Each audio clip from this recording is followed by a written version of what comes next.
Jamaah yang dimuliakan Allah, mengawali majlis ilmu kita tentu tak lupa kita selalu mengucapkan rasa syukur pada Allah Subhanahu wa taala. Allah yang terlalu baik dengan kita, Allah yang tak putus-putusnya memberikan kita nikmat. Tugas kita cuma satu, syukurilah nikmat yang Allah berikan. Mudah-mudahan kita termasuk hamba-hamba Allah yang pandai mensyukuri nikmat Allah. Amin. Salawat dan salam Allahumma salli ala Sayyidina Muhammad wa ala ali Sayyidina Muhammad. Marilah sama-sama kita sanjungkan keharibaan junjungan alam Rasulullah sallallahu alaihi wasallam. Mudah-mudahan kita beserta keluarga dan orang-orang yang kita sayangi mendapat syafaat dari Rasulullah sallallahu alaihi wasallam. Amin Allahumma amin. Jamaah yang berbahagia, pada kesempatan yang berbahagia ini mari kita bincang satu nasihat bijak sangat elok, nasihat Rasulullah SAW kepada Abu Hurairah radhiyallahu anhu. Walaupun nasihat ini ditujukan Rasulullah SAW kepada Abu Hurairah, tapi hakikatnya untuk kita semua, di mana dikatakan Wasilah Al-Asqa telah meriwayatkan dari Abu Hurairah radhiyallahu anhu dari Nabi sallallahu alaihi wasallam, di mana Rasulullah SAW bersabda, "Ya Aba Hurairah, wahai Abu Hurairah, kun wara'an takun a'badan nas." Jadilah engkau orang yang wara'. Kalau engkau jadi orang yang wara', maka engkau adalah manusia yang baik, paling baik ibadahnya. Itu dia. Nasihat cukup bijak. Siapapun di antara kita sangat berkeinginan supaya ibadah kita baik.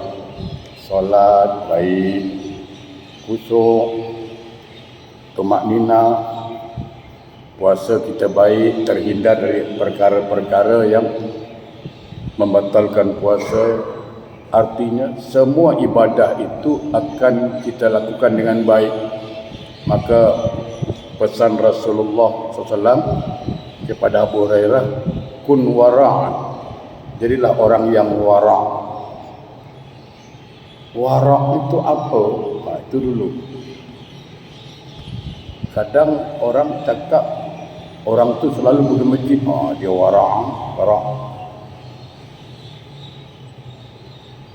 Ada orang jalan tunduk aja, wara' tunduk. Dia tak tahu kawan tu bungkuk, bukan tak kan? Apa yang wara' tu, yang berjanggut lebat wara'. Bengali kurang apa janggut dia, lebih lebat lagi dari janggut ustaz. Ya. Kita faham wara' itu apa. Nah, jamaah sahabatku, kalau orang bertanya apa yang disebut wara', mulai hari ini kita boleh jawablah. Yang dikatakan wara' ialah aqlul halal wa tarkus subhat. Itulah wara'. Jadi apa wara'?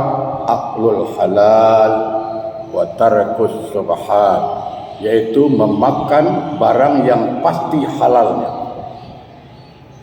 Dia pastikan halal benda yang dia makan, dan dia meninggalkan perkara subhat. Itu wara'. Jadi kalau kita setiap kita makan, kita pastikan ini halal ke tidak. Kalau orang bercakap, entahlah, nak kata halal agak ragu lah. Tapi nak kata haram, Tuan Haji tu makan. Tadi aku tengok Dia ragu juga.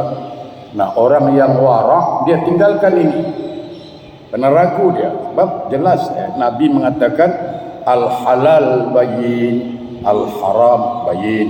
Halal jelas halalnya, haram jelas haramnya.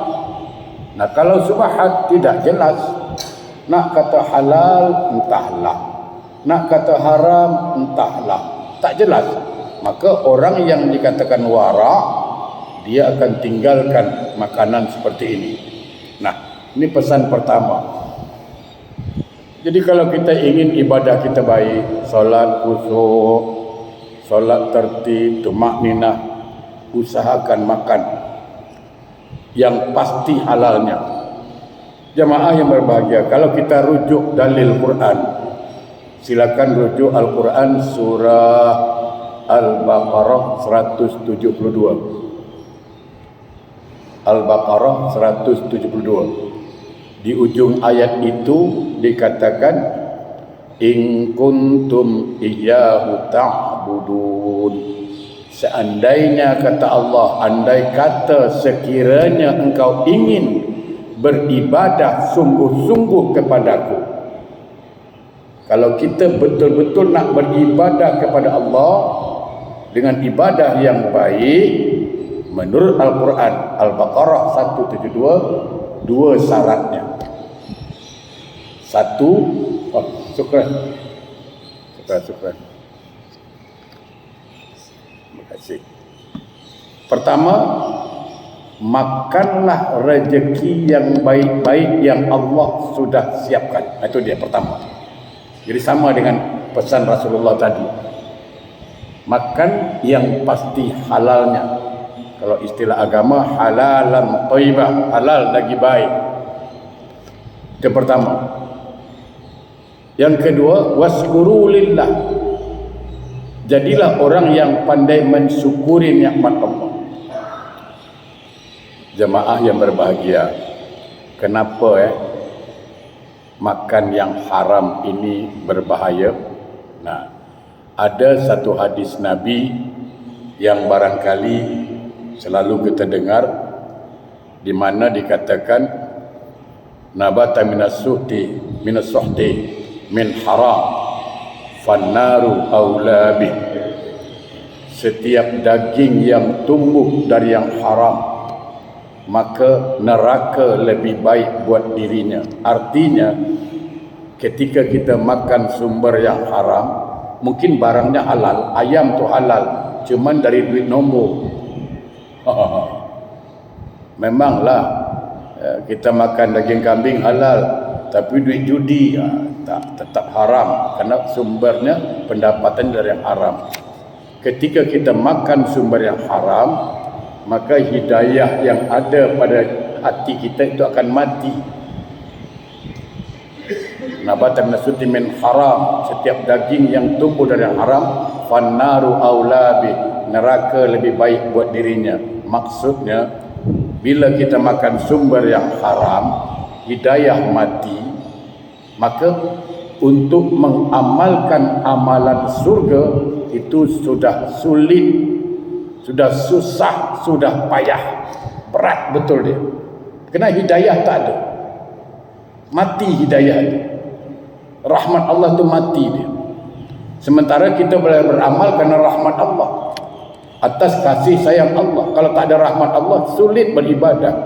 Dalam Quran surah An-Nur 21, a'udzubillahi minasyaitonir rajim, walaula fadlullahi 'alaikum wa rahmatuhu ma zakka minkum min ahadin abada.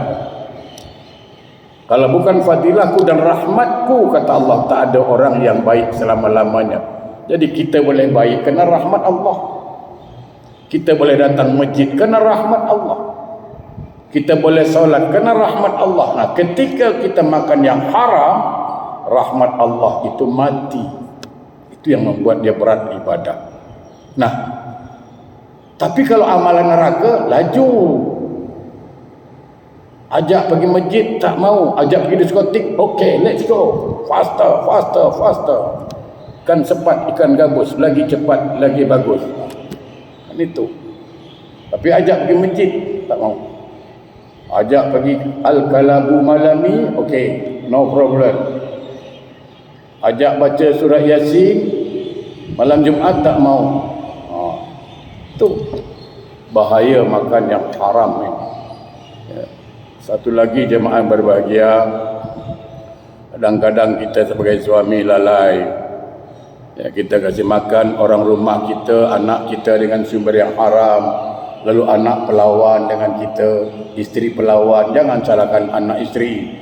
Cuba kita tanya, makanan apa yang telah kita berikan kepada anak isteri kita? Itu perlu. Ya. Itu pertama. Ilmu yang kita dapat dari nasihat Rasulullah SAW kepada Abu Hurairah. Ya. Kun wara'an takun a'badan nas. Wahai Abu Hurairah, jadilah engkau orang yang wara' supaya engkau menjadi manusia yang bagus ibadahnya. Walaupun nasihat ini untuk Abu Hurairah, tapi hakikatnya untuk kita semua. Jadi sekali lagi, mari kita berusaha, kalau makan pastikan halalnya, pastikan. Kasihan kita, terutama kepada anak isteri kita. Saya selalu mengatakan jemaah yang berbahagia, orang yang meninggal dunia itu dia tidak menyesal meninggalkan harta. Orang mati tidak menyesal meninggalkan harta. Orang mati tidak menyesal meninggalkan kereta. Orang mati tidak menyesal meninggalkan anak isteri. Tapi orang mati menyesal, kenapa?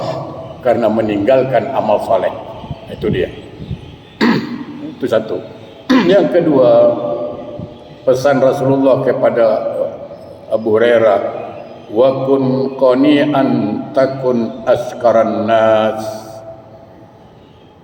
Jadilah engkau orang yang qanaah supaya engkau menjadi manusia yang paling bersyukur.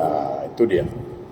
Jadi kembali kepada ayat Quran tadi, surah Al-Baqarah 172, dua tadi itu. Satu, makan yang halal. Kedua, orang yang bersyukur. Bagaimana menjadi orang yang bersyukur?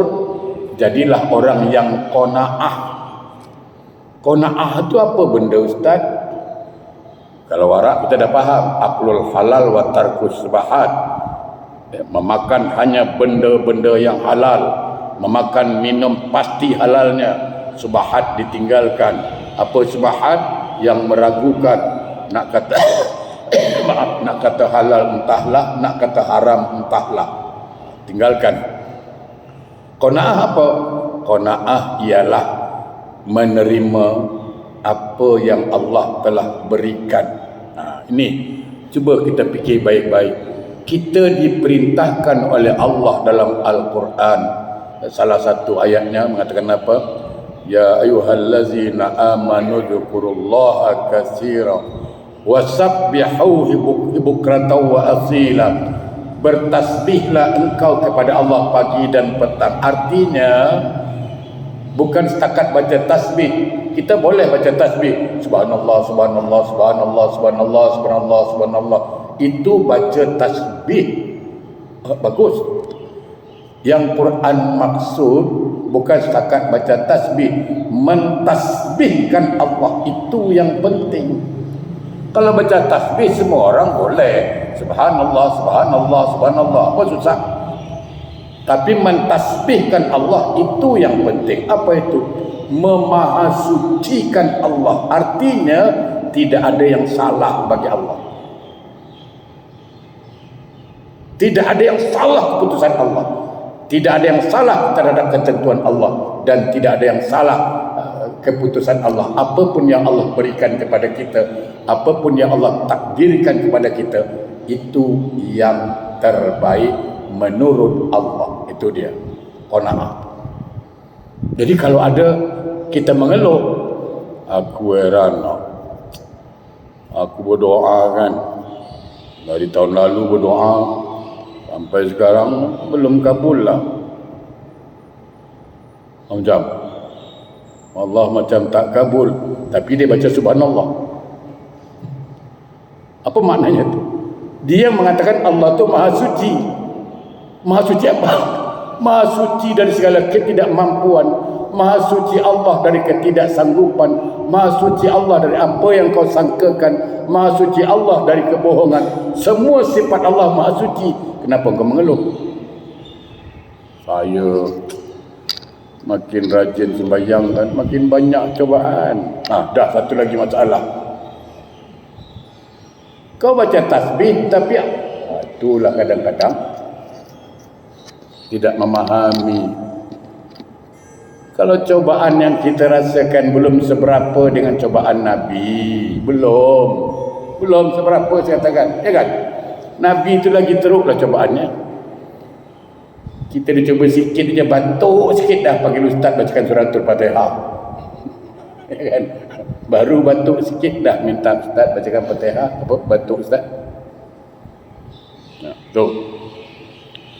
Menerima apa yang Allah tentukan. Kalau kita sudah menerima apa yang Allah putuskan, kerana Allah bersifat Maha Suci, Maha Pengasih, Maha Penyayang, maka setiap keputusan Allah itu tidak ada yang salah. Maha Suci Allah dari kesalahan. Itu yang penting.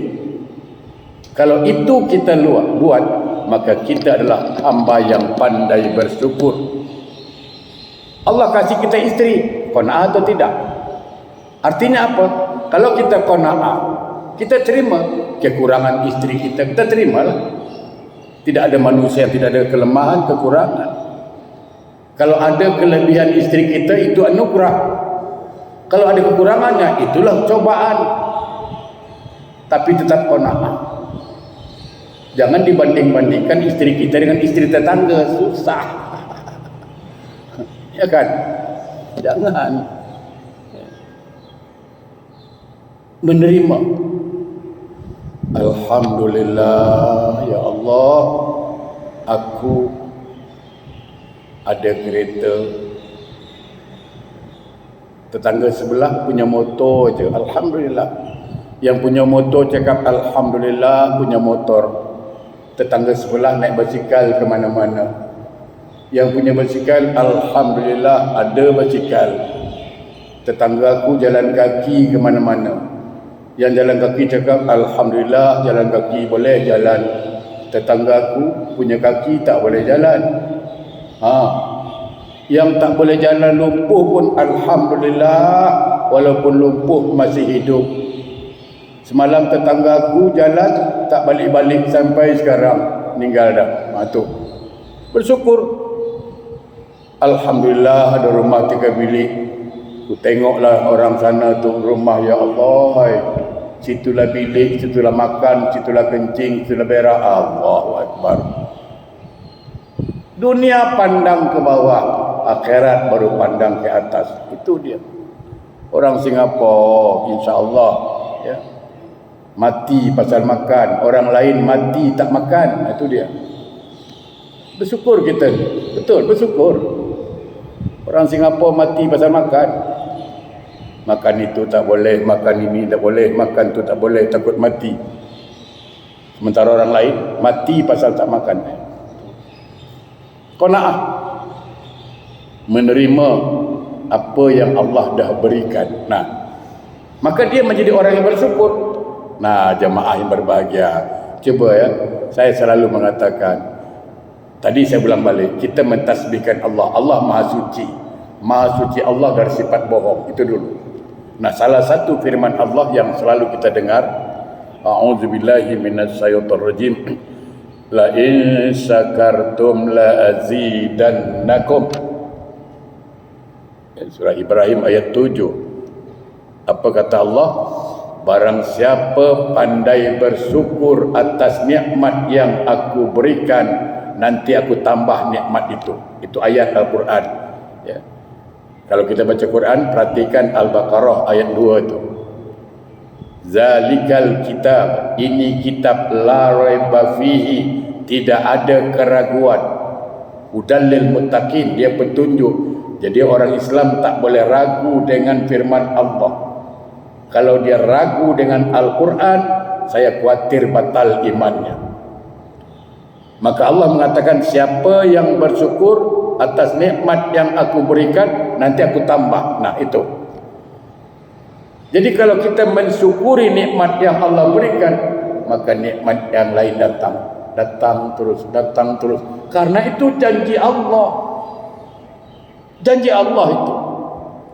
Wala in kafartum, tapi kalau engkau engkari nikmatku, kata Allah, inna azabi la syadid, maka tunggulah azab yang pedih. Nah, tinggal sekarang kita, bila Allah kasih nikmat, bersyukur atau tidak. Kalau kita bersyukur, datang nikmat yang lain. Kalau tak bersyukur, tunggulah azab Allah, pilihlah. Nak azab ke nak nikmat datang, itu aja masalah dia. Tak susah bagi Allah. Bercakap pasal nikmat, kita bagi dulu nikmat itu berapa, bagi 3. Satu disebut nikmat, biasalah. Yang kedua disebut sebenar nikmat. Yang ketiga disebut hakikat nikmat. Minum Ustaz dulu biar jumpa sikit. Bismillahirrahmanirrahim. Isi minyak jap, laju sikit. Satu dipanggil nikmat, yang kedua sebenar nikmat, yang ketiga hakikat nikmat. Contoh mana? Mata ni nikmat. Siapa yang ada mata, itu nikmat Allah, betul? Tapi tidak semua mata ni boleh melihat. Ada orang punya mata tak boleh lihat. Dia ada dapat nikmat Allah, tapi tidak sebenar nikmat. Kerana mata ni gunanya untuk melihat. Nah, kita alhamdulillah dikasih mata dapat melihat, maka kita bertemu dengan sebenar nikmat.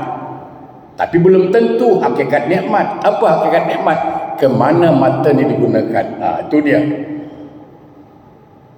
Memang kita boleh lihat, boleh. Orang lalu kita nampak, kereta lalu kita nampak, nikmat. Itu sebenar nikmat. Memang mata ni untuk melihat. Tapi tujuan mata Allah ciptakan untuk apa? Untuk ibadah. Maka mata ini kita gunakan untuk melihat mushaf Al-Quran. Sambil duduk kita tengok Quran. A'udzubillahi minasyaitonir rajim. Bismillahirrahmanirrahim. Alif lam mim. Itu hakikat nikmat. Itu hakikat nikmat. Punya kaki nikmat. Siapa yang ada kaki nikmat. Tapi ada orang punya kaki tak boleh jalan, belum bertemu dengan sebenar nikmat. Alhamdulillah, kita dah jumpa sebenar nikmat. Kaki boleh jalan. Lalu untuk apa kaki Allah ciptakan? Untuk ibadah. Kita bawa jalanlah ke masjid, ke majlis ilmu. Inilah hakikat nikmat. Banyak orang punya kaki tapi tak mau datang ke masjid, tak mau datang ke majlis ilmu. Banyak. Kalau cakap boleh tahan. Gunung tinggi ku daki, lautan ku seberangi, masjid aku lewati. Tak singgah dia. Mulut ini nikmat. Tetapi berapa banyak orang punya mulut tak boleh cakap. Alhamdulillah kita berjumpa dengan sebenar nikmat. Lalu hakikat nikmat lisan apa? Dia gunakan untuk berzikir, baca Quran. Itulah hakikat nikmat. Alhamdulillah kita faham sekarang ini. Karena semuanya akan ditanya oleh Allah. Oleh karena itu, sahabatku, jemaah yang berbahagia, kalau kita ingin menjadi orang yang bersyukur, terimalah apa yang Allah telah berikan. Dan ingat, Allah itu Maha Suci. Apapun keputusan Allah, itu yang terbaik buat kita. Jangan ikut apa kata kita. Mau kita lain. Jangan. Ya kan? Baik. Wa ahibba linnasi ma tuhibbu linafsik takun mu'minan. Ini dia.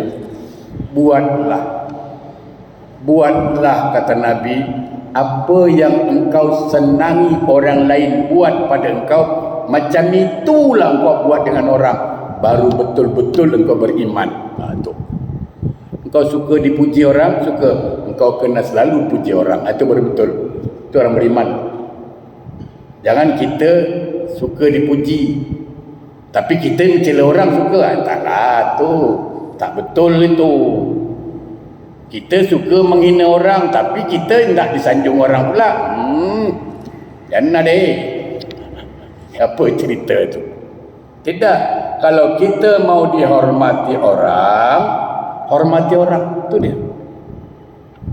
Hormati orang. Kalau kita ingin orang baik dengan kita, kita baik dengan orang. Selesai masalah. Itulah hidup. Sebenarnya simple pelajarannya. Apa? Ya, saya tidak mengatakan saya adalah orang paling baik. Tidak, demi Allah tidak. Tapi saya berusaha menjadi orang baik. Bukan orang yang terbaik. Saya sudah berusaha menjadi orang baik. Apa tipsnya? Satu. Jangan paksa orang lain berbuat baik pada kita. Jangan. Tapi paksalah diri kita berbuat baik sama orang. Itu baru betul. Jangan paksa orang lain berbaik sangka dengan kita. Tapi paksalah diri kita berbaik sangka dengan orang. Selesai masalah. Hidup ni relax, brother relax. Tak ada masalah lah. Semua orang kita anggap baik. Sudah selesai. Itu. Apa yang kita suka? Kita suka orang sanjung kita. Kita sukalah sanjung orang. Engkau ni kan lama tak nampak. Aku tengok makin muda sekarang nampak. Tak main lagi. Itu dia. Ni tidak. Aku tengok engkau ni kan macam tak percaya, mata kau ni dah merah tau. Biasa silap-silap 2-3 bulan lagi ada kawan ni. Aku ingat 2-3 bulan lagi jalan kau ni. Malam kawan kita macam kau lah, mata merah tau. 3 bulan kenapa? Meninggal. Bukan gitu kan. Tidak. Sanjung dia. Engkau memang aku tengok engkau rajin ke masjid, alhamdulillah, langkau semoga dapat hidayah. Kan senang. Ni tidak. Kita ni kalau mencela orang nombor satu. Ada kawan kan, dia tak pernah pergi masjid. Tak pernah ke masjid. Sekali datang masjid, bukan kita suka, kita pula kutuk dia. Betul ke? Tu dia. Kadang cakap depan dia, engkau, aku tak mimpi ke? Kawan tu dah betul-betul datang ke masjid, dah mau ke masjid, kita pergi kutuk dia habis-habisan. Aku macam tak percaya je kau ni. Aku ingat malam ni hujan lebat lah ni. Tengok. Astaghfirullahalazim. Itu bukan cara orang Islam. Orang dia datang baik, welcome lah. Alhamdulillah. Inilah yang aku suka. Inilah yang kami harap-harapkan selama ini. Ramailah masjid kita. Itu baru betul. Tidak. Aku tak salah ke? Engkau ke? Mimpi ke? Astagfirullah. Mimpi apa engkau? Apalah. Apa yang orang lain suka kita buat pada kita, kita buat. Dan apa orang lain tak suka orang lain buat pada kita, kita jangan buat pada orang itu. Itu aja. Itulah hidup simple pergaulan ini.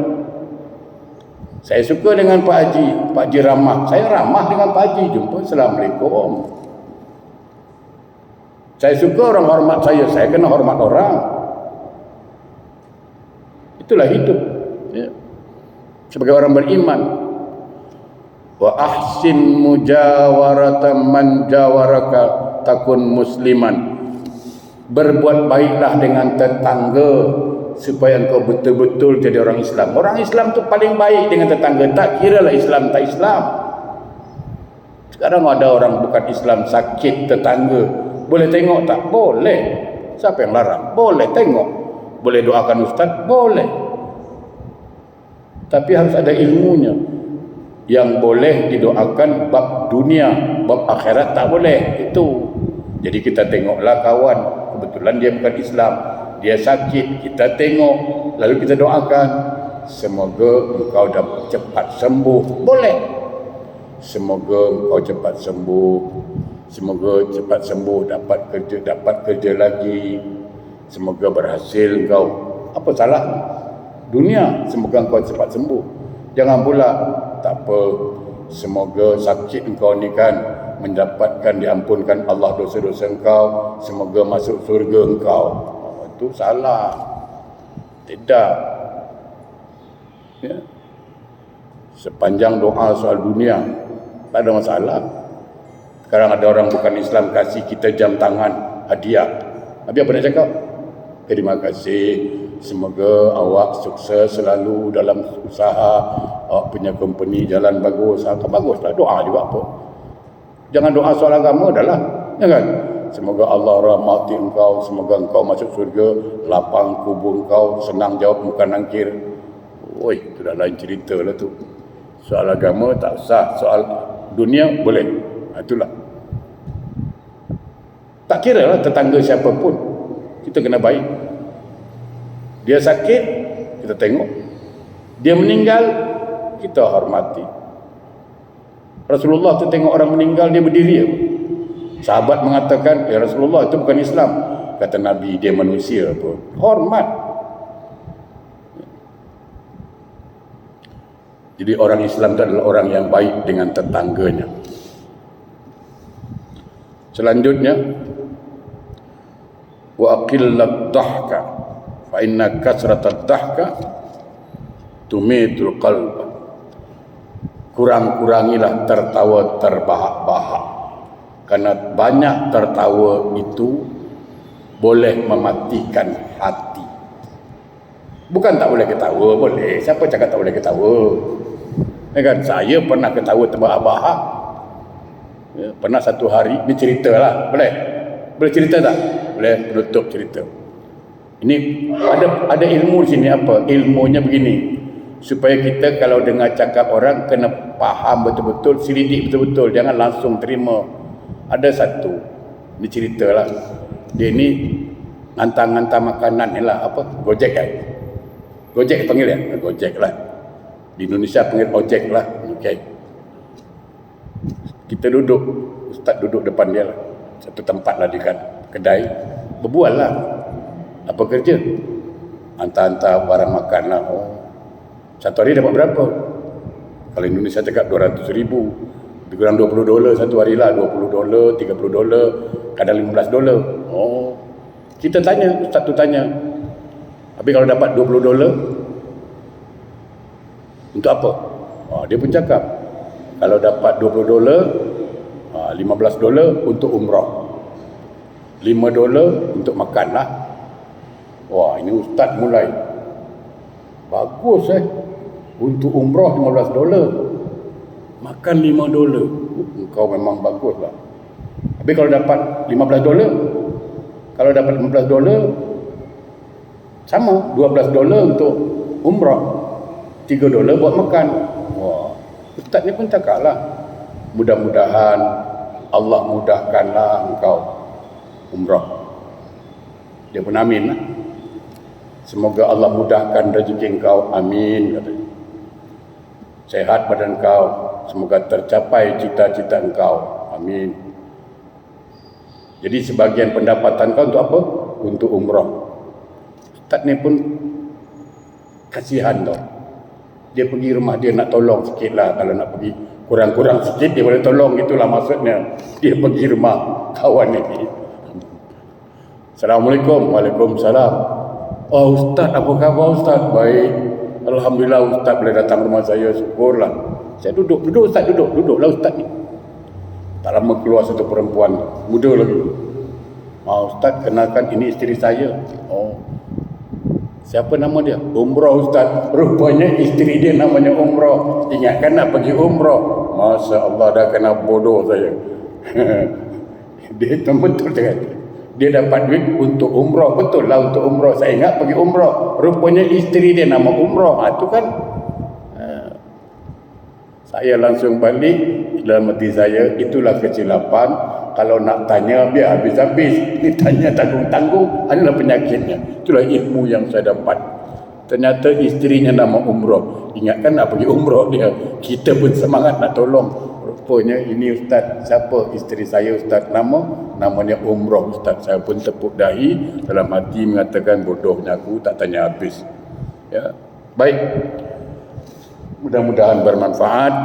Yang benar datang dari Allah, yang salah dari saya. Mari jemaah yang berbahagia, pertama dari ilmu yang kita pelajari, jadilah kita orang yang selalu warak, yaitu pastikan sumber makanan kita itu halal.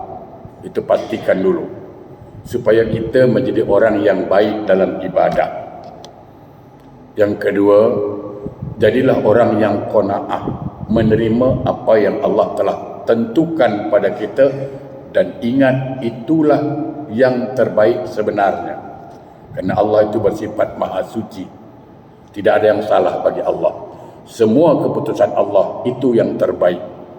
Yang ketiga, lakukanlah apa yang orang lain suka kita lakukan pada kita, buatlah macam itu.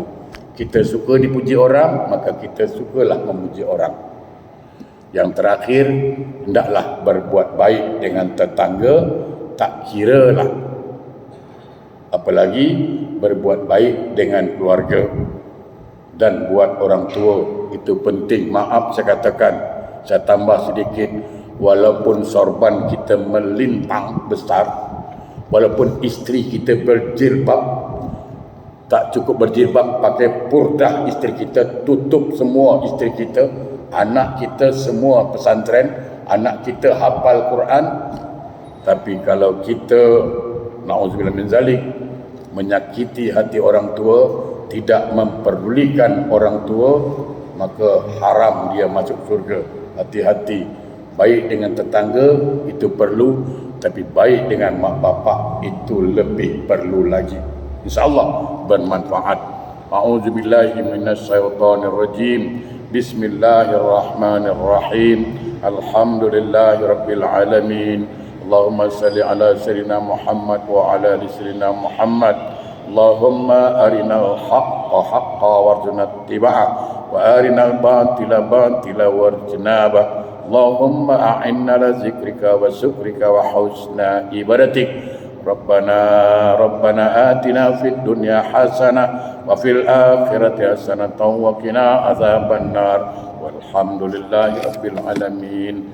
Jamaah berbahagia, saya titip nanti ini orang khatam Quran bulan Ramadan untuk arwah-arwah, silakan beri sama saya sebelum Ramadan datang nanti. Saya titiplah. Assalamualaikum warahmatullahi wabarakatuh.